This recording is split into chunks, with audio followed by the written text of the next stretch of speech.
할렐루야. 오늘 하나님 말씀 시편 118편 1절부터 7절 말씀 갑니다. 여호와께 감사하라. 저는 선하시며 그 인자하심이 영원함이로다. 이제 이스라엘은 말하기를 그 인자하심이 영원하다 할지로다. 이제 아론의 집은 말하기를 그 인자하심이 영원하다 할지로다. 이제 여호와를 경외하는 자는 말하기를 그 인자하심이 영원하다 할지로다. 내가 고통 중에 여호와께 부르짖었더니 여호와께서 응답하시고 나를 광활한 곳에 세우셨도다. 여호와는 내 편이시라. 내게 두려움이 없나니 사람이 내게 어찌할꼬. 여호와께서 내 편이 되사 나를 돕는 자 중에 계시니 그러므로 나를 미워하는 자에게 보응하시는 것을 내가 보리로다. 아멘. 할렐루야. 우리 하나님 참 좋으신 하나님이십니다. 이 시간도 하나님의 은혜와 평강이 여러분들과 여러분의 가정과 직장과 사업장 그리고 자녀들까지 하나님의 은혜가 흐르고 넘치도록 채워지길 주 이름으로 축원합니다. 자, 우리 따라합니다. 나는 예수님 안에서 모든 사람들을 이해하고 용서하고 사랑하겠습니다. 자, 이제 선포의 기도 드립니다. 나사렛 예수 이름으로 명하노니 내 안에 가난의 영 채무의 영은 떠나갈지어다. 내 앞에 하나님의 축복을 가로막는 모든 악한 영들은 속히 떠나갈지어다. 내 죄로 인해서 나를 떠나갔던 모든 영권, 인권, 물권들은 속히 회복되어 돌아올지어다. 아멘. 우리의 모든 가난의 영, 채무의 영은 다 떠나간 줄로 믿습니다. 채무의 영들은 다 떠나간 줄로 믿습니다. 내 앞에 하나님의 축복을 가로막는 모든 악한 영들은 다 떠나간 줄로 믿습니다. 나로 인해서 나를 떠나갔던, 내 죄로 인해서 나를 떠나갔던 영권, 인권, 무권의 권세들이 다 회복되어 돌아온 줄로 믿습니다. 이 시간 하나님의 영광을 얻은 귀한 시간이 되시길 주의 이름으로 축원합니다. 오전에 이어서 하나님은 내 편이시라 라는 제목으로 말씀을 같이 이어서 갑니다. 자, 따라합니다. 하나님은 내 편이시라. 하나님은 내 편이시라. 이 사울이 다윗을 미워하기 시작한 것이 바로 다윗이 죽인 사람이 만만이고 사울이 죽인 사람은 천천히란 말을 듣고 사울 왕의 질투심이 발달을 했어요. 그래서 사울은 자기보다 더 잘난 다윗을 용서할 수가 없어, 용납할 수가 없었어. 그래서 사울은 다윗을 죽이기로 작정하고 군사 3,000명을 동원해서 결국 다윗을 죽이기로 작정을 합니다.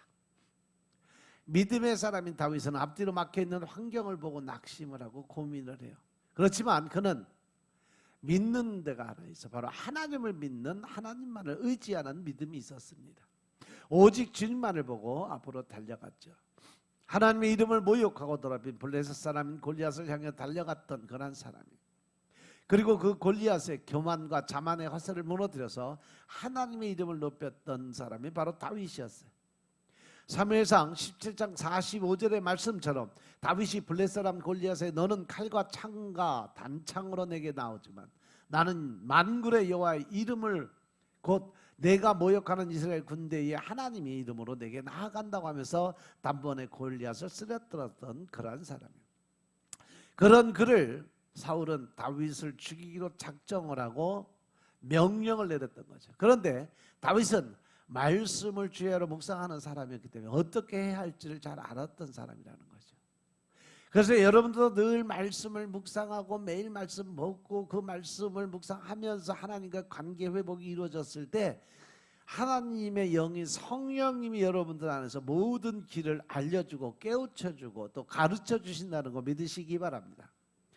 그래서 그가 할 수 있는 것은 오직 기도밖에 없었기 때문에 그런 부르짖는 기도를 드렸어요. 그리고 감사를 드렸습니다. 오늘 본문의 1절의 말씀 보니까 여호와께 감사라 그는 선하시며 그의 인자심이 영원함이로다. 그랬더니 하나님 어떻게 하셨어요? 5절을 보니까 넓은 곳에 우뚝 세워주셨다. 광활한 곳에, 즉 넓은 그런 곳에 우뚝 세워주셨어요. 넓은 곳 세우셨다는 말씀은 자유함을 주셨다는 거죠. 형통하게 되었다는 말씀이에요. 여러분들이 고난과 시련 가운데서 낙심만 하지만 않고 일어나서 감사의 기도를 드리면서 하나님만 의지하고 기도드리면 반드시 여러분들에게 성령님의 인도하심에 따라 살 길이 주어진다는 사실 명심하시기 바랍니다. 반드시 홍해가 갈라지는 역사가 일어납니다. 요단강이 갈라지는 역사가 반드시 일어나는 사실 명심하시기 바랍니다. 그런데 출애굽한 이스라엘 백성들은 고난과 시련 가운데 있을 때 감사드리기보다는 원망하고 불평하는 삶을 살았어요. 그 결과 그들은 하나님을 볼 수가 없었어요. 하나님의 얼굴을 볼 수가 없었어요. 하나님과의 관계가 깨졌고 소통할 수가 없었어요. 돈 베이커가 쓴 감사요법이라는 책을 보면 이런 말이 나와요. 감사는 환경의 변화를 시키지는 못합니다. 그러나 태도를 변화시킨다는 거죠. 무슨 말이냐면 감사드리는 사람은 행동이 변화된다는 거죠. 좋은 쪽으로, 선한 쪽으로 바꿔질 수가 있다는 거죠.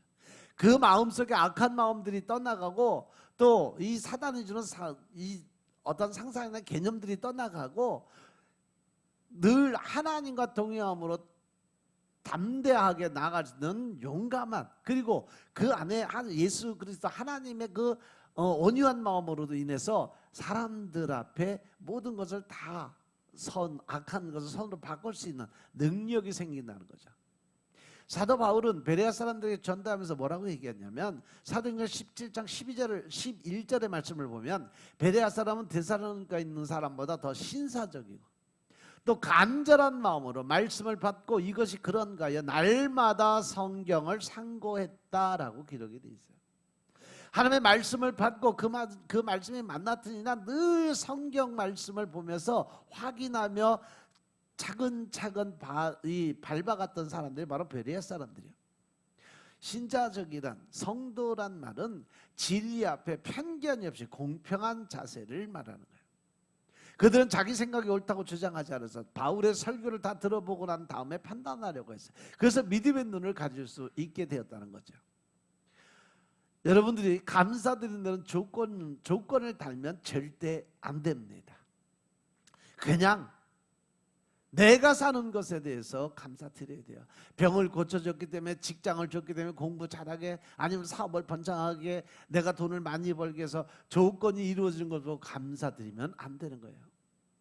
한국 최초의 우주로 날아간 이소연 씨가 우주를 갔다 온 다음에 이러한 간증을 하는 걸 따라서 나는 우주에 가기 전에는 지구에 사는 것에 대해 감사드린 적이 한 번도 없었습니다. 오히려 내가 사는 환경과 조건에서 불평과 불만을 갖고 살았어요. 그런데 지구와 우주 사이 거리는 서울, 부산 정도 한 400km 정도, 우주와 지구 이 떨어진 거리가 한 400km 정도밖에 안 된대요. 그런데 우주에 살려면 엄청난 재정과 노력이 필요하다는 것을 알았고, 숨 쉬는 것도, 밥을 먹는 것도, 화장실 가는 것도 엄청난 물질과 노력이 필요하다는 걸 깨달았대요. 그런데 우주에 가서 살아보니까 하나님께서 어마어마한 지구를 공짜로 주셨다는 것에 감사드리지 않을 수 없었다는 거죠. 지구를 벗어나서 우주에 가서 보니까 지구가 그렇게 아름답고 진짜 살기 좋고 또 그 지구에서 살았던 자기의 모습이 너무 평화롭고 즐거웠다는 거죠. 그리고 불평한 것에 대해서 많이 반성했다라고 고백을 해요. 그냥 감사드리며 사는 것이 하나님을 믿는 사람의 도리라는 것을 알아야 된다는 거죠. 역대하 20장 20절부터 23절에 보면 이런 말씀이 나와요. 백성들이 일찍 일어나서 들로 나아가서 여호사밧이 서로 가로되 유다와 예루살렘 거민들아 내 말을 들을지어다. 너희는 너희 하나님 여호와를 신뢰하라. 그리하면 견고히 서리라. 그 선지자를 신뢰하라. 그리하면 형통하리라. 하나님은 때때로 사람들이 전혀 예상하지 못했던 방식으로 구원의 역사를 이루실 때가 있습니다. 어쩌면 그것은 전무후무한 방식일 수도 있어요. 사람의 생각으로, 사람의 행동으로, 사람이 가지고 있는 능력으로 도저히 할 수 없는 그러한 방법, 이것 또한 인간 역사를 도저히 찾아볼 수 없는 그런 구원의 역사입니다. 그 구원의 역사는 이렇게 일어났어. 하나님께서 레위 사람으로 찬송하는 직무를 맡았던 아삽의 후손인 야하시엘을 통해서 승리를 약속을 하세요. 여호사밧과 유다 백성들은 하나님께 경배를 드렸고 레위 사람은 거기서 하나님께 찬양을 올려드렸어요. 그리고 그 다음 날 아침 일찍이 하나님의 말씀대로 드그와 들로 대열을 정비하고 전쟁터로 나갑니다. 나가면서 여호사밧 왕이 서서 백성들에게 큰 소리를 얘기를 해요. 유다와 예루살렘 주민들아, 내 말을 들으자. 너희는 너희 하나님 여호와를 신뢰하라. 그리하면 견고히 서리라. 그의 선지자들을 신뢰하라. 그리하면 형통하리라. 하나님의 말씀을 듣고 그 말씀을 믿으면, 그러면 하나님이 너희들 자리를 아주 단단한 반석에 위에 설 수 있게 만들어 주겠다. 그리고 말씀을 선포하는 그 선지자들을 믿고 따라라. 그러면 너희에게 형통의 복이 임하게 될 거다. 그리고는 백성들과 의논해서 노래하는 자들을 택해서 거룩한 예복을 입히고 군대 앞에 행진하면서 여호와께 감사하세. 그의 인자심이 영원하도다 하며 하나님께 찬양을 드리겠어요. 전쟁터에 나가는데 제일 앞에 선 게 무기를 든 군인들이 아니라 찬양을 드리는 찬양대가 제일 앞에 섰다는 거죠. 물론 뒤따르는 군들 역시 성가대의 노래 맞춰 노래를 찬양을 드리면서 나아갔어요. 그들의 마음은 기쁨이 넘쳤고 전쟁을 하기도 전에 이미 승리를 약속하신 하나님이 주신 그 확신 속에서 하나님의 인자심에 대해서 기뻐하고 감사드리고 있었어요. 이것이 그들이 행한 이상한 전쟁이고 이상한 전투 방식입니다. 세상에 어느 나라가 막강한 적들 앞에서 무기가 아닌 찬양을 드리며 전투 무기로 삼았을까? 하지만 유다 백성들은 왕과 상의해서 이 방식을 채택했어요. 왜냐하면 하나님이 너희들 싸울 것이 없다 하시면서 이 싸움은 내게 속한 것이기 때문에 내가 싸울 것이라고 말씀하셨기 때문이에요. 하나님께서 내가 싸울, 출애굽기 14장 14절에도 보면 너희들은 가만히 있을지어다 내가 싸우리라 약속하신 그 말씀의 하나님. 그래서 애굽의 군사들을 물속에 다 수장시켜버렸던 그 하나님께서 이번에는 이스라엘 백성들에게 또 한 번 말씀을 하십니다. 이 싸움은 내게 속한 것이기 때문에 내가 싸울 것이다 라고 말씀하세요. 그 말씀이 믿어지니까 이스라엘 백성들은 전투가 아닌 찬양으로 무장하고 앞으로 전진을 한 거죠. 이 믿음의 사람들을 보시면서 하나님은 3개국의 군사들과 직접 전쟁을 하셨어요. 그렇다고 해서 이 3개국 연합군이 하나님을 본 것을 아닙니다. 다만 하나님께서 그들 가운데 자기들을 멸망하게 하시는 무서운 진노를 보게 된 거죠.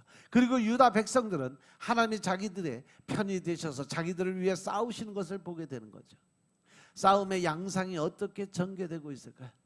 22절 23절을 읽어보면, 자 같이 읽겠습니다. 시작. 그 노래와 찬송이 시작될 때 여호와께서 복병을 두어 유다를 치러 온 암몬 자손과 모압과 세일산 사람들을 치게 하심으로 저희가 패하였으니 곧 암몬과 모압 자손이 일어나 세일산 거민을 쳐서 진멸하고 세일 거민을 멸한 후에 저희가 피차에 살육하였더라. 마치 하나님은 찬송을 신호로 일하신 것처럼 노래와 찬양이 시작되자 숨어있던 복병들이 유다를 치러 암몬과 모압과 세일산 자손들을 치게 하셨어요. 그러면 이 복병들이 어디서 나온 사람일까? 베랑은 없던 복병이 왜 나왔을까? 여기서 보면 복병들의 정체에 대해서는 여호와께서 복병을 두어라고 말씀하신 것밖에 없어요. 하나님께서 숨겨두신 복병이라고 말씀을 하십니다. 그러니까 하나님께서 어떤 나라 사람들을 끌어들인 것이라고 볼 수는 있는데 그 복병들이 어쩌면 에돔 군대처럼 보이는 사람들일 수도 있다. 아니면 직접 에돔 군대 사람들을 사용할 수도 있다. 왜냐하면 모압과 암몬이 힘을 합쳐서 친 것이 바로 세일 사람들이었기 때문이에요. 그들이 세일 사람들 그 힘을 합해서 공격한 이유는 세일 사람들이 자기들을 배신했다고 생각했기 때문에. 그러니까 서로가 생각이 잘못되게 만들어서 거기서 이 잘못된 판단을 하게 만든 것이 하나의 방법이었어요. 그래서 두 나라 연합군들은 화가 나서 힘을 합해서 세일 사람들에게 전쟁을 시작을 한, 저희들끼리 전쟁을 시작한 거예요. 그래서 모압과 암몬 역시 서로가 서로를 공격하면서 죽였어요. 이로 인해서 3개국 나라 군인들 가운데 살아남은 사람들이 하나도 없게 되었다는 거죠. 서로가 이 3개국의 나라가 서로가 서로를 의심하면서 네가 나를 배신해? 네가 나를 배신해? 네가 배신했잖아. 내가 배신 안 했다. 이런 식으로 해서 싸우다가 결국 서로 다 죽인 거예요. 악인들은 서로 손을 잡을지라도 서로 믿지 못하는 경향이 있어요. 여러분들 주위에도 보면 늘 거짓말 시키고 이간질 시키고 사람들 이렇게 분리시키는 사람들 보면 늘 불안에 떨어. 왜? 자기가 한 거짓말이 탈원할까 봐. 똑같아. 그들은 서로를 이용해서 이익을 얻으려는 생각이 가득 차 있기 때문에, 그들은 자기가 이익을 위해 언제든지 배반하려는 마음을 먹고 있기 때문에 상대방도 역시 그럴 거라 생각을 하기 때문에 믿지 못하는 거죠. 그렇기 때문에 일시적으로 손을 잡았더라도 이익의 여부에 따라서 그게 내게 크게 오냐 작게 오느냐에 따라서 순식간에 그 생각이 바뀔 수가 있었다는 거죠. 이런 악인들의 마음을 가진 3개국 사람들이기 때문에 서로를 온전히 믿지 못한 상대로 쳐들어왔어요. 그런데 유다 진영에서 이상하게 하나님께 찬양을 드리는 소리가 들리자 그들은 서로를 의심하면서 의아하게 생각을 하고 있었는데 갑작스럽게 복병들의 기습을 받자 당황해서 복병들과 서로 싸우는 거죠. 그러면서 우선적으로 모압과 암몬이 같은 롯의 후손으로서 손을 잡고 세일 자손을 공격을 해요. 얼떨결에 두 나라의 공격을 받은 세일 자손도 힘을 다해서 싸우지만 역부족인 자 결국 전멸하고 말아. 그렇게 싸움이 끝나는 듯 했지만 이번에는 모압과 암몬이 서로를 의심하기 시작을 하게 만드는 거죠. 그래서 또다시 서로를 향해 무기를 들고 공격을 해요. 그래서 서로 죽이다가 서로 진멸을 당한 거예요. 즉 하나님께서 그들로 서로 의심하도록 영적으로 역사를 하셨기 때문에 일어날 수 있었던 일이다. 그런데 이러한 일들은요, 이스라엘 백성들이 가나안을 정복하고 나아갈 때도 이러한 상황들이 계속 반복적으로 나왔어요. 그래서 그들이 그 가나안 정복을 하면서 전쟁을 별로 하지도 않고 서로 지들끼리 싸우고 또 하나님 때에 따라서 벼락을 쳐서 죽이고 해서 늘 전쟁에 승리하는 그러한 전쟁들만 했던 거죠. 하나님이 이렇게 하나님을 대적하는 사람들로 하여금 서로 의심하도록 역사하고 서로 미워하고 죽이게 하는 능력이 있다는 거죠. 하지만 사람들은 그것이 하나님에서 나오는지 아니면 자기들의 마음인지 알지를 못했다는 거죠. 그래도 하나님께서 자신들의 백성을 구원하시기 위해서 가끔 이러한 방식도 쓰신다는 거 명심하시기 바랍니다. 여러분, 찬송 자체가 능력이 있는 것은 아니에요. 다만 하나님이 받으신 신령한 찬송을 드릴 때, 그리고 그 찬양을 드리는 사람과 함께 계실 때 그 찬양의 능력이 더 비중이 가하게 된다는 거죠. 하나님께서 그 찬양과 함께 일하시기 때문에 그렇습니다. 찬양 속에 거하시는 하나님은 그 찬양을 통해서 일하시는 하나님이신 것임을 깨달으시기 바랍니다. 여러분들도, 우리 교회도 하나님이 함께 하시는 역사 현장 한가운데 몸은 괴롭고 힘들어도 하나님을 신뢰하고 하나님이 세우신 종인 저를 신뢰함으로 찬양을 드릴 수 있게 되기를 주의 이름으로 축원합니다. 하나님이 주시는 승리의 영광을 누리게 될 것입니다. 거기서 하나님이 구원하시는 사람들을 만나게 될 것임을 깨달으시기 바랍니다. 여러분들은 하나님이 주시는 승리의 약속을 받으셨을까요? 내가 믿는 하나님이 늘 나와 동행하심으로 하나님이 함께 하시면 나는 늘 모든 싸움에 이길 수 있는 그러한 능력의 힘을 믿는 믿음이 있냐는 거죠. 그러면 그렇게 하나님께 감사의 찬양을 올리시기 바랍니다. 출애굽기 15장 2절에 보시면 여호와는 나의 힘이고 나의 노래고 나의 구원이라고 고백을 합니다. 그는 나의 하나님이시고 내가 그를 찬양 드릴 것이고 내 아버지의 하나님이시 내가 그를 높이리로다 하면서 홍해바다와 애굽 군대로부터 구원해 주신 하나님께 찬양을 올려드리는 모습이 나와요. 하나님은 환난 날에 여러분들의 힘이 되시는 분이심을 믿으시기 바랍니다. 여러분들의 찬양이 되시는 분이죠. 그리고 구원의 역사를 이루시는 분. 그렇기 때문에 하나님께서 하나님께 찬양을 드리며 하나님을 높이는 것은 우리는 당연한 삶을 살아가게 된다는 거죠. 이사야서 43장 21절의 말씀을 보시면 이 백성은 내가 나를 위해서 지었다. 하나님이 우리를 만든 것은 하나님을 위해서 지어서 왜? 나에게 찬송을 부르게 하려 하심이니라. 할렐루야. 바로 하나님 우리에게 찬양받으시기 위해서 우리를 이 땅에 지어 놓으셨음을 믿으시기 바랍니다. 여호사밧과 그 군대는 하나님께 찬양을 드리면서 하나님 그 많고 막강한 적들을 멸망시키는 것을 직접 두 눈으로, 그들은 싸우지도 않아서 찬양만 올려들었을 뿐인데 그 앞에 3개국의 나라가 다 멸망당하는 모습을 직접 눈으로 목격을 했어요. 이로 인해서 이스라엘은 단 한 명의 죽은 자도 없었고 부상당할 자도 없었어요. 왜? 전쟁을 안 했으니까. 그 전쟁은 누가 하셨어요? 하나님이 직접 하셨어요. 여러분들도 마찬가지예요. 여러분들이 어떤 문제가 있고 힘든 일이 생겼을 때 내가 그 문제를 해결하려고 하도 하나님이 일하실 공간이 없어요. 근데 하나님께 온전히 맡기고 나는 그냥 어디를 기도 드리고 말씀을 중심으로 살아가다 보면 싸움은 대신 하나님이 이렇게 하신다라는 거죠. 하나님이 그냥 찬양 드리고 하나님께 영혼 올려 드리면 내가 대신 싸워줄게 이렇게 말씀하신 걸 믿으면 그냥 그렇게 사세요. 그러면 그 하나님께서 하시는 일은 우리의 그 힘들고 어려운 무거운 점을 다 해결하시고 쉽고 가벼운 것을 우리에게 주신다는 사실 명심하시기 바랍니다. 역사상 이러한 전쟁이 또 있었을까? 전혀 없었어요.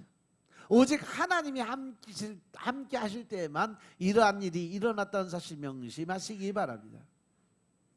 지금 여러분들이 사는 모습 자체가 영적인 싸움의 가장 한가운데 있다는 사실 명심하시기 바랍니다. 하나님은 여러분들을 하나님 나라에 위한 군사로 부르셨고 군사로 부름받은 여러분들은 자기 자신을 위해서 쓰는 시간을 가지면 안 된다는 거죠. 오직 하나님의 나라의 의와 하나님 나라의 영광을 위해서 모든 시간을 써야 된다는 사실 명심하시기 바랍니다. 자신을 부른 나라를 위해 복무하기 힘씁니다. 디모데후서 2장 4절에 보시면 병사로 복무하는 자는 자기 생활에 얽매이는 자가 하나도 없나니 이는 병사로 모집한 자를 기쁘게 하려 함이니라 라고 기록이 되어 있어요. 즉 우리가 하나님의 부름을 받고 하나님의 군사로 채택함을 받았으면 오직 하나님의 나라의 의를 위해서 살아가야 된다는 사실 명심하시기 바랍니다. 여러분들은 하나님께서 하나님 나라를 위한 군사로 부르셨기 때문에 하나님께서 무엇을 원하시는지에 마음을 집중시켜야 돼요. 그리고 이 지역을 장악하고 있는 마귀와 귀신들로부터 승리를 주신 하나님께 기도를 드려야 된다는 사실 명심하시기 바랍니다. 그래야 마귀에게 결박당한 사람들이 하나님의 능력으로 자유케 되는 일이 일어납니다. 마귀가 부리는 귀신들이나 적들이 많고 아무리 강해도 여러분들이 믿음으로 하나님 앞에 서 있으면 또한 하나님과 함께 하시면 아무런 문제가 될 것이 없어요. 왜? 너희는 가만히 있을지어다 내가 싸우리라. 약속하신 하나님이 대신 전쟁을 치러주신다는 사실 명심하시기 바랍니다. 하나님이 여러분들과 함께 하시면 또 승리에 대한 작전을 하나님께서 직접 알려주세요. 그것을 듣고 승리의 확신을 가지고 하나님께 찬양을 드리면서 순종하시기 바랍니다. 그래서 여러분들이 매일 무슨 일을 하든지 어떠한 일을 처리하기 위해서 어떤 행동을 하든지 가기 전에 사람들 만나기 전에 먼저 하나님께 기도를 드리고 그리고 그 사람에 대해서 만나서 어떠한 말을 어떻게 해야 될지 그 사람 만나서 어떠한 행동을 해야 될지 분명한 확실한 답을 얻고 움직이시기 바랍니다. 아멘. 하나님이 친히 싸우시는 승리를 맛보며 살아갈 수 있는 기회가 바로 이러한 때인 것임을 깨달으시기 바랍니다. 그 싸움에서 일어나는 많은 이상한 방식의 승리들을 여러분은 직접 체험하게 될 거예요. 이게 안 됐는데 하나님이 하신 대로 하니까 되네? 이러한 체험을 하게 된다는 거죠. 그것을 보면서 여러분들은 하나님이 하시는 일로 인해 환호하면서 그 영광을 하나님께 올려드리는 찬양과 경배를 드리게 될 것이라는 거죠. 이 승리의 복이 여러분에게 넘치길 예수 그리스도의 이름으로 축원합니다. 아멘. 여호사밧 왕 때 연합군들이 유다를 공격해 와서 이때 왕과 모든 신하는 금식하며 기도를 드렸죠. 그리고 거국적으로 감사 운동을 펼치기 시작을 했어요. 왕은 드고와 전쟁으로 가서 큰 소리로 감사를 드렸어요. 여호와께 감사라 그는 선하시며 그의 인자심이 영원하느니라. 그리고 21절에 보시니까 시편 118편 21절에 주께서 내게 응답하시고 나의 구원이 되셨으니 내가 주께 감사하리라. 할렐루야 할렐루야. 이렇게 우리는 하나님께 감사의 제사를 드리면 응답해 주시는 하나님이 계심을 믿으시기 바랍니다. 그러니까 여러분들 어떠한 문제가 생기고 힘들고 어려운 부분이 생길 때마다 여러분들은 내가 그 문제 해결하기 위해서 노력하지 말고 온전히 그 문제를 하나님께 맡기고 기도드리시기 바랍니다. 아멘. 그러면 아주 놀라운 일이 일어나요. 연합군들은 자중질환이 돼서 서로 공격을 하고 퇴각하게 됐어요. 놀랍게도 감사드린다고 고백을 했을 뿐이었는데 전쟁에서 승리하게 됐어요. 여러분들 이 말씀 믿어지십니까? 여러분들의 믿음을 통해서 하나님은 일을 하신다는 사실 명심하시기 바랍니다. 앞뒤가 막혀 있을 때 도저히 내가 뚫고 나갈 힘이 없어서 아무것도 안 보일 때 그래도 그 안에서 하나님께 감사를 드리면 하나님께서 천군 천사를 보내주셔서 우리의 모든 문제를 해결하기 일하시는 하나님이 계심을 믿으시기 바랍니다. 예수님께서 그 타보가라는 지역에 오병이어의 기적을 일으킨 적이 있으셔서 그죠? 예수님은 오병이어 기적을 일으키시기 전에 먼저 하신 일이 뭐예요? 하나님께 감사의 기도를 먼저 드리십니다. 누가복음 9장 16절의 말씀 보면 예수께서 떡 다섯 개와 물고기 2마리를 가지셔서 하늘에 우러러 축사하시고 떼어 제자들에게 주어 무리에게 나누어 주게 하시니 축사하셨다는 말은 감사의 기도를 드렸다라는 말씀이에요.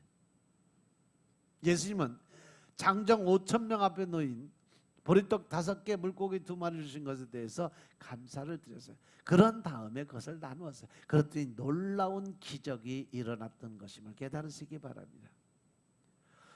이 또한 여러분들도 되어지지 않은 일이 되어진 걸로 믿고 기도드리시기 바랍니다. 그냥 감사드리시기 바랍니다.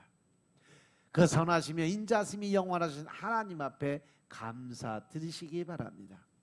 내게 응답 주시고 나의 구원이 되신 주님께 늘 감사드리는 삶을 사시기 주님으로 축원합니다.